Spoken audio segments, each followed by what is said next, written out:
Top 5 questions for Kansas as they head into the Final Four on Saturday. I saved the Big 12 for last this week. Number 5, can David McCormack control the paint against Villanova?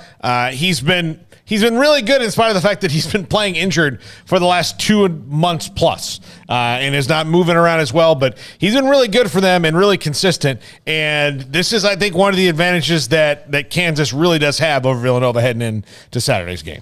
You know, I always thought that he was the guy that was going to be the difference for them. You heard that. And then, of course, Remy Martin has obviously been that person as well. He killed Baylor last year in that game in Lawrence when they were coming off the COVID, and they were still good. And, of course, they eventually had beaten Kansas earlier in the year. But, yeah, he can be so dominant, and then all of a sudden you don't know where he is for 15 or 20 minutes. Yeah, and look, they've rotated Mitch Lightfoot in with him really well. So to stave off that knee problem he's got, Bill Self says he runs like an old man right now, but he's still been effective. So Lightfoot's not an applicable really description of him, just his last name. Well, Mitch Lightfoot, neither of them run. They both run. You know what? Though? Oh, you're talking. Okay, yeah. I don't know. Was it the last game when he was like Lightfoot? Had himself a pretty good game.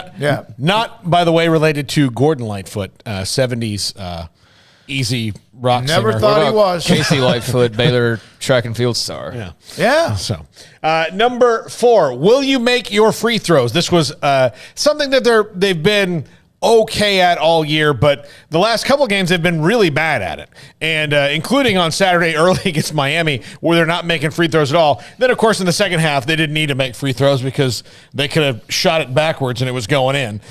They were just so far ahead of them, especially late in the game. But against Villanova, a team that's going to play tight defense, you're probably going to get some fouls. You've got to turn those fouls into points. Yeah, no doubt. I mean, I don't have anything. I mean, will they? Yeah, they should. They better hope so.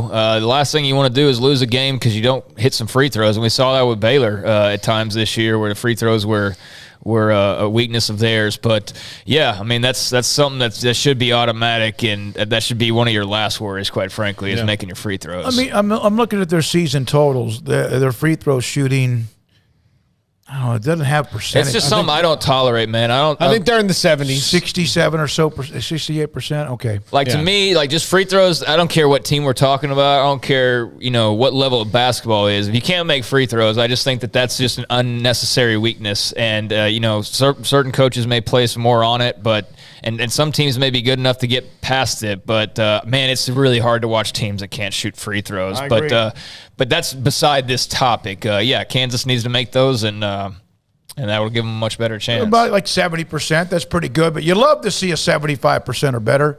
But one of the things I had a coach tell me one time, he had a young man named Williams. He was a great player, ended up going to Tulane. He played at Tyler Junior College. He didn't shoot but 66 or 67% from the free throw line. But in the last 2 minutes of a game, and he was the point guard, he shot 90%. Yeah. And that's kind of a hidden number, too. Number 3, can Remy Martin keep it up? I think he can. I think he's been fantastic. I think he's on his way to being the most outstanding player of the tournament. If Kansas wins, it's going to be because of Remy Martin. And to be able to kind of stash him and get him healthy and get him adjusted to what Bill Self wanted and really get him for a nice little 6, 7, 8 game run at the end of the year, look, that's what transfers are for, to help you win titles, and Remy Martin did not help them the majority of the year because of injuries and other things, but he's fitting in well now, and Bill Self has figured it out, and he's playing great, and he's a very scary, daunting task for that Villanova defense because he's fast. You pegged this one several weeks ago, and it looked like he may not turn the corner, but he did, even though Bill Self and company started to get a little bit anxious and maybe impatient, as they should have, because he was not performing. And now look where he is now. They're there now because of what? Because of him. Yeah, no, he's been huge this tournament in the last couple of weeks in particular. But I'm just glad we're talking about him for reasons for play. Yep. And I said that I think the last time we brought him up. I mean, it was. I was finding it tiresome to continuously talk about Kansas, and that was always like the big question. Is like, well, what about Remy? It's kind of like talking about Baylor. Like, when's LJ Cryer coming back? It was sort of the same thing, and it's almost like, okay, well, if it's not there now, you better just got to move on. And unfortunately for Kansas, I mean, they're obviously well equipped outside of him, and were able to get done what they got done during the regular season. But no, here in the postseason, I mean, this is the Remy Martin. This is why everybody was asking about him for, days on end at the beginning of the season when it wasn't, looking like the best fit or the best of what Remy Martin can actually do. And now here he is, and he's doing it, and it's perfect timing. Number 2, can your offense dictate the game? Look, Kansas is a great defensive team. Villanova is a great defensive team. Kansas has offense as well. If their offense can dictate this game, then they're going to win. I mean, because they have many more scorers. So if their offense can dictate this game, that's going to mean it's going to be really tough for Jay Wright to keep up with them. Well, they exploded in the second half to win, what was it, on Saturday, whatever day it was. I can't remember. Sunday. And, I mean, they blew the doors off. But they also did that, created with defense. But in transition, up and down the court, and Miami knew it because Coach said it. We're good at getting up and down the court with his tempo, but this is not what we need to do today. And he was dead right. It was like a 41-16 run in the second half, whatever it was.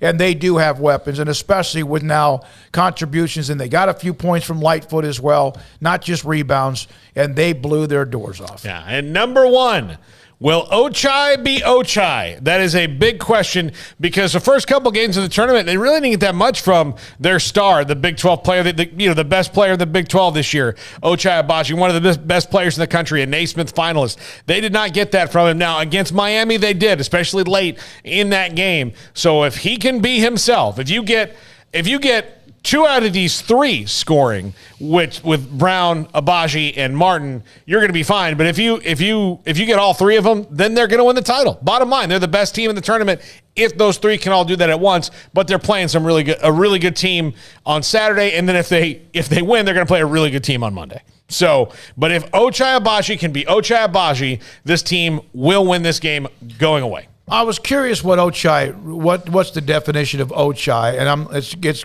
popping up, but it says something like king of children in Nigeria. And I'm not saying that's where it began, but he is so good. Man, is he so good. And you can rely, I think, on Ochai being Ochai. But Villanova's going after. They're gonna play some defense, no question. Yeah, no, he's right though. I mean, if Kansas is at full strength and everybody's playing at their highest level, then they have a bit more firepower than Villanova does. I mean, going back to the free throws thing though, I do think that is something that could be really, under the radar. Maybe not so much under the radar, but notice an article where Villanova is. And I need to read more about it, but, maybe the top, depending on how they finish these last couple of games, if they play a couple of games, maybe one of the greatest free throw shooting teams of all time, like the top mark of all time. So just wanted to go back to that briefly. But, yeah, I mean, I'd assume one of the best players in all of college basketball is going to be ready to be one of the best players in college basketball, and he'll be huge for Kansas this weekend. All right, Paul, thank you very much. We've gone through all 4. Tomorrow we will focus in with some of the